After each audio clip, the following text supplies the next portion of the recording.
Id-ditta tal-avukati Ketkuti Kawki ċaħdet li irregolaritajiet fl-iskema tal-beħ tal-passaporti kif allegati minn programm televiżiv Franċiż. Fi stqarrija Jean-Philippe Ketkuti, managing partner tad-ditta msemmija, ċaħat li hu wieħed xi vantaġġi jew interventi illegali.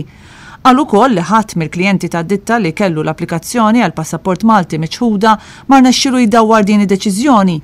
U qal li d-ditta qatt ma ċċettat klijenti li kellhom fedina penali u ħadd mill-klijenti tagħhom ma tilef iċ-ċittadinanza minħabba li nstabu ħatja b'xi reat kriminali wara li kienu xtraw il-passaport Malti. Jean-Philippe Ketkuti għamel appell għan-nom ta' 140 professjonist li huma impjegati mad-ditta biex il-proċess ta' reviżjoni tal-liċenzja tal-IIP li bħalissa tinsab sospiża issir fl-iqsar żmien possibbli għaliex hemm lgħajxin ta' 140 familja fin-nofs. Kompla li d-ditta m'għandha l-ebda diffikultà li tiftaħ il-bibin tagħha l-iskrutinju tal-istituzzjonijiet pubbliċi. Jean-Philippe Ketkuti qal li għalissa mhux se jwieġbu mistoqsijiet mill-midja sakemm jintemmu l-investigazzjonijiet tar-regolaturi u l-inkjesta maġisterjali.